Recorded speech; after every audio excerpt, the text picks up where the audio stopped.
Ho, ho, ho, ho, ho. Here I am back again. This time for real. It's for real, everybody.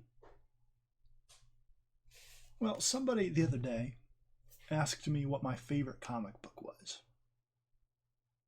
And I didn't have an answer. I really didn't, honestly. I thought about a lot of different books. I thought of things like Fables, that series of books, and I thought about things like Sandman, a little bit. Sandman, not my favorite.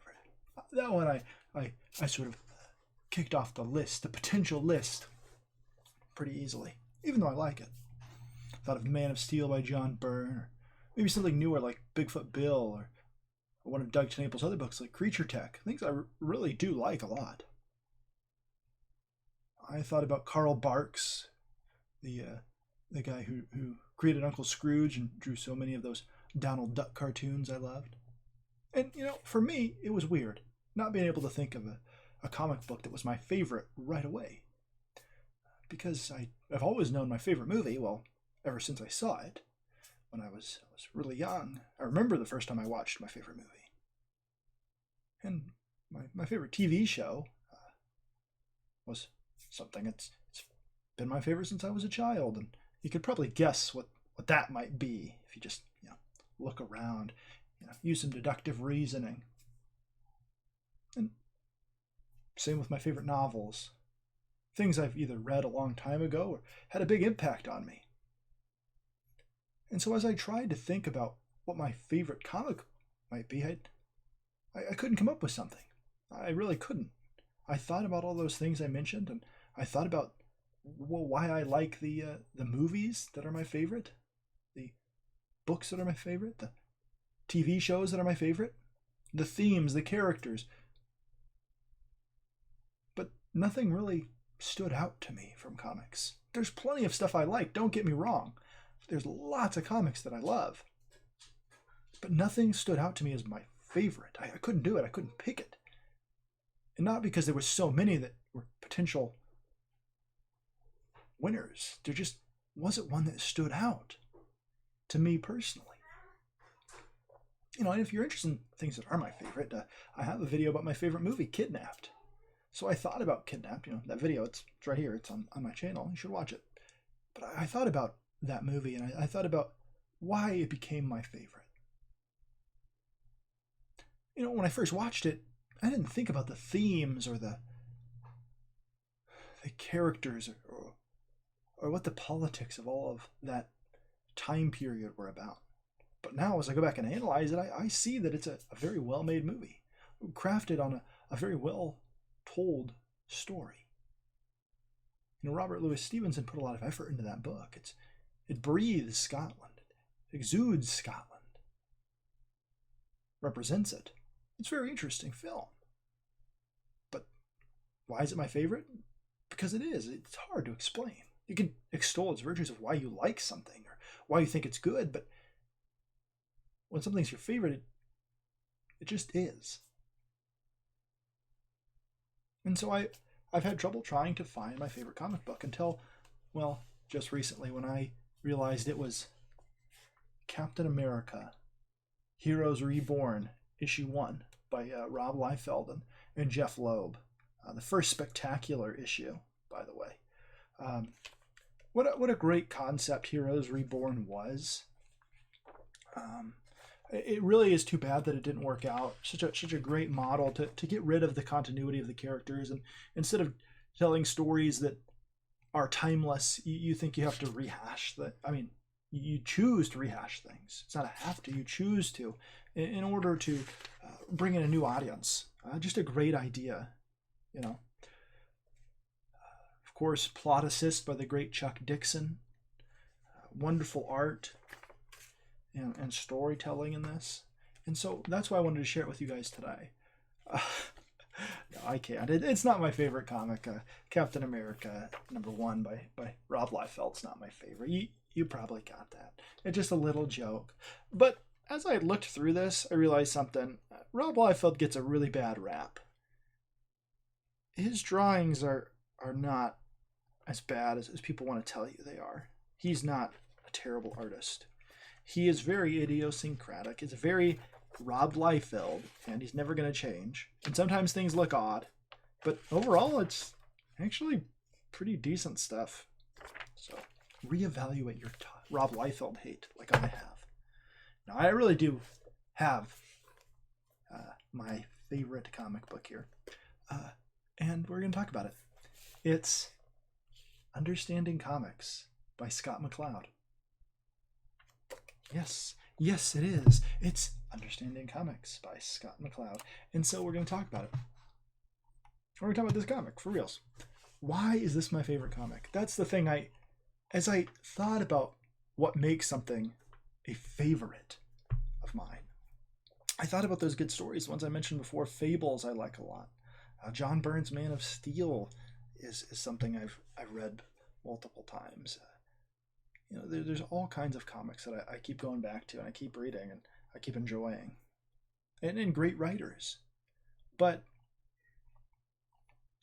none of them stood out to me until I started thinking outside the box of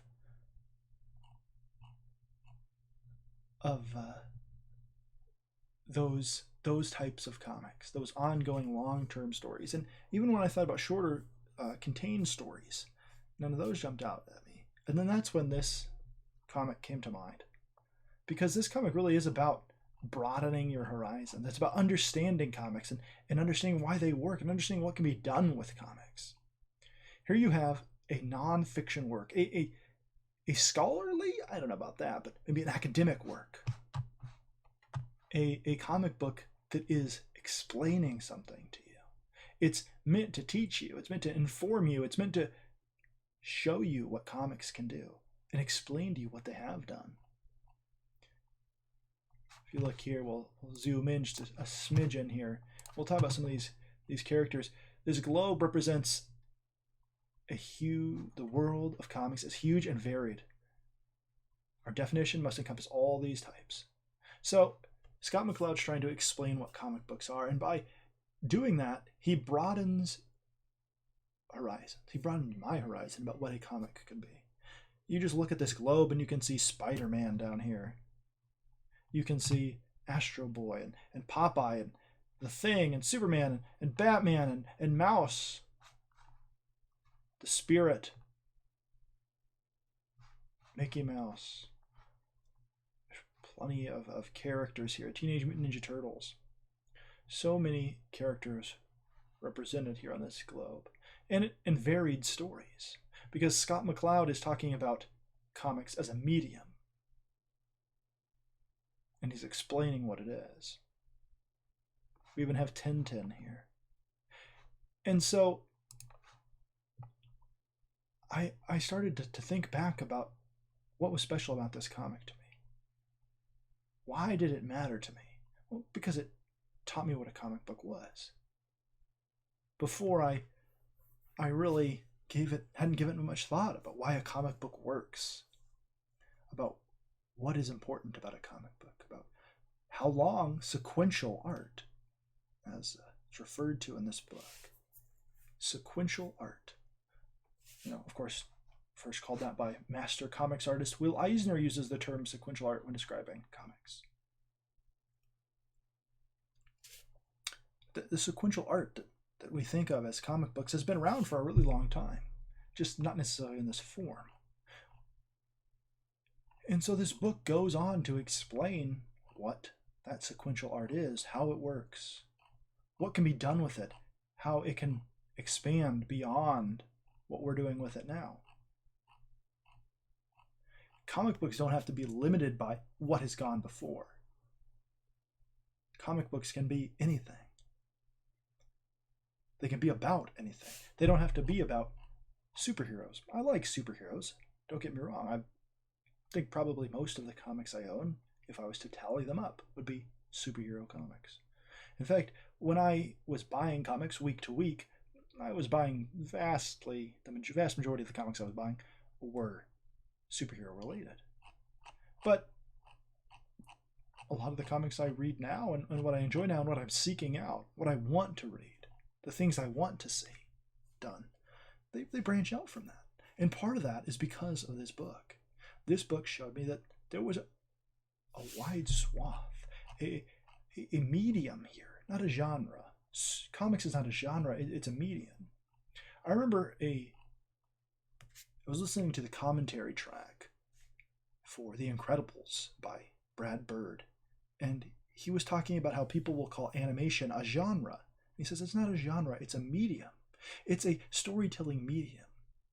And so when we only think of comics, as so often happens, as some sort of action heavy adventure romp, and not as romance and science fiction and fantasy, and guess what? Nonfiction. If you are good enough, you can make a nonfiction comic book, something telling you about how something works, something theoretical or something concrete, science, history. You can use the medium of sequential art or comic books, whatever you prefer to call it, in order to tell that nonfiction, to tell what you want to tell, the story you want to tell, the concept you want to explain, the historical event that you want to talk about. The amount of effort that you put in, the passion that you have for something, it can be realized. And it can be realized just like Scott McCloud, who wanted to explain comic books. He wanted to tell people why they're important, why they work, why they can be just more than a children's book.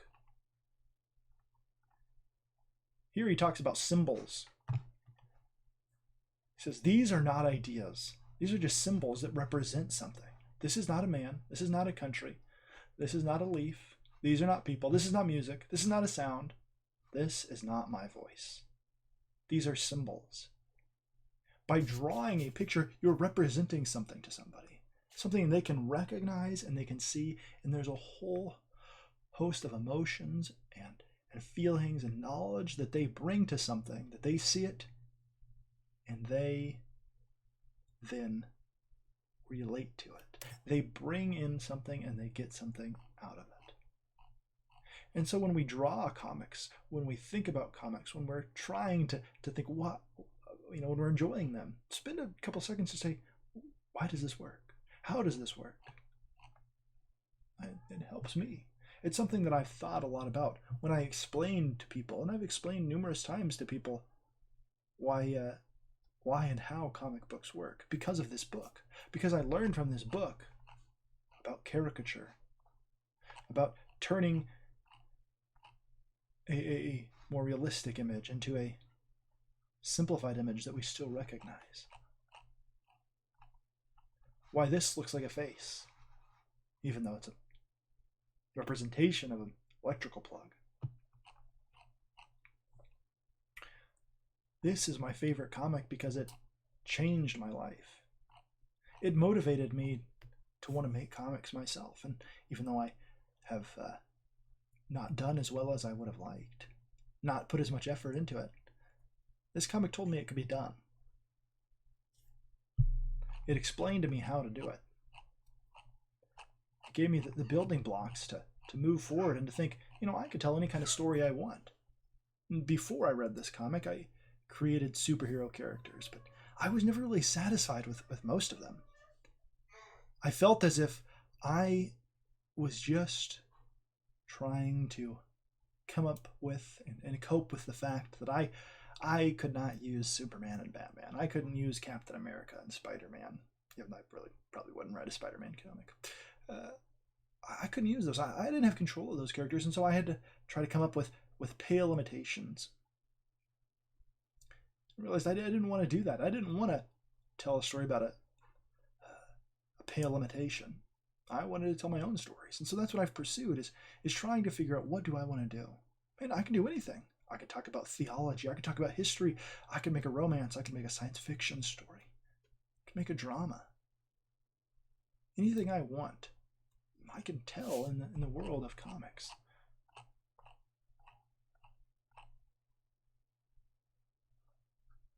And so this comic This book changed how I thought about comics. It gave me freedom to move forward. And as I reflect on it, I read it many years ago. As I reflect on it, I think without this book, I don't think I'd have been ever as interested in making comics and getting better at drawing and all this stuff that I am now. And so when I pick a favorite, when something stands out to me, it's this book. That's it. That's the video. I hope you enjoyed it. Like, subscribe, comment. Share what your favorite comic book is and why. Think about it deeper than just, I really enjoyed it. How did it work? What did the storytellers do that really managed to grab your attention? Until next time, my friends. Until next time. Explosion! Fly Fox!